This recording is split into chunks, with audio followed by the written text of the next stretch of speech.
and welcome to Tabletop Gaming. My name is Charlie and I have the NaNoWriMo solution for you. I think people watching this video are going to be slightly mixed. It's going to be people who know what NaNoWriMo is and are watching this because they need NaNoWriMo tips, and people that watch this because I'm a tabletop gaming channel and I'm talking about important tabletop gaming things. But what is NaNoWriMo? So we'll give you a little bit of an overview on everything for all kinds of audience, and hopefully you'll see why I think this is a cool video to make. Now, NaNoWriMo, it is National November Writing Month, and basically what you're trying to do is you're committing to writing 50,000 words in 1 month. That month is November. Now, for aspiring writers like, I want to say like me, but at this point the whole writing thing is just a pipe dream that you're like, I could have been a writer. It's one of those type things. But every year I start at least NaNoWriMo, and there's been all sorts of personal circumstances that have meant I haven't been able to complete NaNoWriMo in the last couple of years. But the 2 years that I did manage it, I was so excited because it gets you out of that funk. It forces you into writing, and even if you're writing nonsense, you're writing something. Now, there are multiple ways to do NaNoWriMo. It might be that you've had a novel idea in your head for however long and you finally need to put pen to paper / fingers to keyboard to get something written, and this is your oomph to do so. You're going to do it in November, you're going to commit to it with loads of other people that are writing at the same time as part of that community, with a nice little web page that you just put your little numbers in, and it's like, oh, you've gone above what you needed to do. You only need to do this number per day instead. You see what I mean? The alternative is much more ad hoc, and that's generally what I do. I enjoy writing. I don't have any purpose to writing at the moment, so I write little bits here and little bits there, and then I add them up for my word count to come to 50,000. The goal for me in this is to be writing more, to be practicing writing a lot more, and to sort of come out of it with something that I can prove to myself that no, you are still a writer, you can still do this. But doing so that way isn't always easy. Now, the people who know what books they're going to write, this doesn't help you. You already know what you're writing. You go make your plan. Stop watching me, go make your plan. But if you're like me and you're a lot more ad hoc and you're not entirely sure what you're going to write, this video should help you and give you a different way of looking at things and a different way to do things. Let me explain. So, a chunk of what I do sometimes is writing from writing prompts. It will be something ridiculous. It might be a word, it might be a situation, and I will either put characters that I've already used into those situations and see how they react, or I will create characters for that situation or a circumstance around those. Writing prompts, okay? Nice and simple. However, finding those and finding good ones can be a bit tricky, and also they're not always fun. Like, it's sometimes trying to shoehorn your characters into something that happens it's a good exercise, but it's not always the best way of doing it.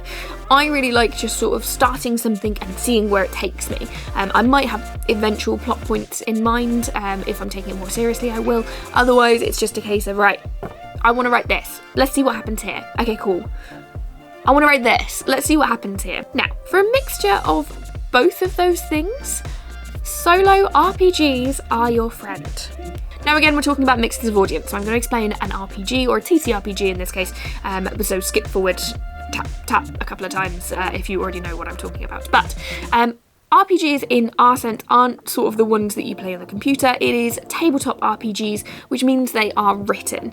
Now the most common one is sort of Dungeons and Dragons. So you have someone that is telling a narrative and basically saying, well, what do you do next? You, as that character, decide, well, okay, I'm going to do this next. And you maybe roll a dice to see how successful you are. If you're successful, your storyteller will carry on through one path. If you're unsuccessful, they carry on through the other. So you can see how it's an effective tool regardless, so even outside of what I'm going to explain, for getting your headspace into a character's headspace, or for playing that storyteller role and being forced to make sort of impulsive decisions as to what happens. You have less control over the story. Terrifying, but effective. It's actually really, really good. There are thousands of them, Dungeons and Dragons being the one that's kind of like the most well known. There's a film coming out. But the genre that I want to talk about is solo RPGs, which are a bit different. Now, the only one that I haven't lent out to other people at the moment is Apothecaria, which is an Anna Blackwell one. So this is what the solo RPG looks like. First of all, isn't that the cutest thing ever? I've got a little bit of extra pamphlets and things inside there with like paper crafts and stuff that I keep meaning to do and haven't got around to yet. But this just gives you a ton of prompts, frankly. So let's set the scene. In this one, you are replacing the village healer. So it's a really cute sort of Studio Ghibli, sort of Stardew Valley style thing, where the local witch has disappeared. It's up to you to then fill her shoes. She's giving you this to give you an idea of what you can do, and you are going to attempt to solve the ailments of the villagers. Now, of course, if it were that simple, it would be over in a couple of minutes, but there is tons here that you can do, whether that's from foraging, from different stories told by people, different ways that you're going to react, and you can fill in as much detail as you like. Now, what you do is you fill this into a journal. You are the character that is in this circumstance, that is meeting these people, that is doing these things, and it's up to you to make those decisions. Now, they then rely on different elements of chance. So sometimes it's dice. In this case, it is a deck of playing cards. That's all it is. And depending on what you draw, gives you a different outcome. So instead of being sort of prompts in the sense where it's like, make your characters do something around this theme, this is, okay, well, I want to do this. And the game goes, whoa, you've just pulled this card though. So actually you're going to do this. And how that reacts and that conflict is actually really interesting to play about with as a writer, because you have no control over your story, and how that changes things is really, really interesting. Because sometimes it's a really easy trap to fall into, that too much good stuff happens to your character, or they manage to overcome things quite quickly.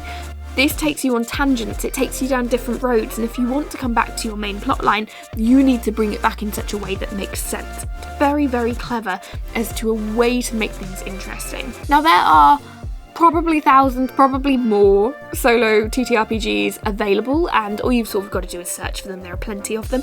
Anna is very, very good at them, so do take a look at the ones that she's offering on her website. I will pop a link in the description if I remember, but I think it's blackwellwrites.com. Do check it out. Apothecaria is one I'm desperate to get my hands back on. It's basically Apothecaria meets like cute fluffy animals and like woodland creatures, and it was reviewed as a must-play game by our editor, so I cannot wait to actually dive into that one. But the one that I really like, just to give you a couple of other options, is Colossal. Colossal as in huge, but spelt colossal as in castle, because you are in a castle that is so infinitely large that every room is basically endless in its own span. So you can have whole different temperates and whole different climates and whole different spaces within there, but there are these giant rook creatures that no one knows why they're there, and your character can choose to do what they want with them. Like, are you going to have to fight them? Are you going to have to do different things? It leads you through, and as you sort of journey your way through, what do you want to do? Do you want to be the first person that reaches the end? What's your goal? Do you want to find the end of the rooms? Do you want to find where the rooms got created? Do you want to take down the rooks and become queen of the rooks? What do you want to do? Your passions and your expectations are set by you. The only thing that happens is as you go through, there are sort of inspiration markers where you turn over cards and find that something else has happened. Now, solo RPGs aren't limited just to journaling RPGs, which are what these ones are described as, which I consider a little bit more along the sort of writing exercises style of things, but are really fun to do. There are also ones that rely on you leaving voice notes, for example. So The Wretched is a really good example of that, and is another way to sort of like get you out of your funk. It might be that you record those voice notes, but have them transcribed. So it's not quite NaNoWriMo, but it kind of is, and you're telling this narrative, and you then potentially use that as a jump into something else. So actually this happened that I didn't expect, and I think there's more in that than I realised, so I want to jump into that. They're available in all sorts of genres. I prefer the sort of like fantasy magic-y style ones personally. Sci-fi is not my bag, but there will be people that will be looking solely for sci-fi options. And if nothing else, it's a really good jumpstart way for you to think differently about your characters, because your control is slightly gone. You're having to think differently. So when you sit down to do your NaNoWriMo plan, if you do a NaNoWriMo plan, because I very rarely do a NaNoWriMo plan, that's probably why I fail so often, have a look at solo TTRPGs. Solo journaling TTRPGs are your best bet, and see what ones suit your genre, or if you want to try something completely different. It is an incredible way to get yourself writing again while sort of playing a game. You don't know what's going to happen next. You don't know how this is going to go on. You get to have the fun as well. It's as much as a surprise to you as it is to anybody else, and can create something beautiful. Now, the sideline to that is only as a creative exercise. Many of these will have licenses that mean that you can't publish based on their works, but But if it's all about practice, or it's all about giving you different ideas or letting you use yourself as prompt, so I've written this scene, I don't want to use that, but actually I think I've been inspired by it to write something else, that's probably okay. Check the rules, you should be fine. But there's a lot in there to have fun with, because I always wonder how many books are based off of D&D campaign adventures. I'm sure there's got to be tons, because it's just too much good stuff to be avoided. So there you have it. That's my recommendation for you for NaNoWriMo, is to research your TTRPGs, your solo journaling TTRPGs, and I hope it's really helpful for you. I recommend this. That's what I'm going to be doing this year. I'm probably going to do it with Colossal if I can't get a Porthacarrier in time. So I will keep you posted on how it goes, probably badly. But let me know how you do. I want to hear about your NaNoWriMo projects. I want to hear if you've used these in the past. I want to hear what you've written from these things, whether you like them or not, and what your top tips are as well. Pop those all in the comments. As always, thank you so much for watching. Have a great day, and we'll see you soon.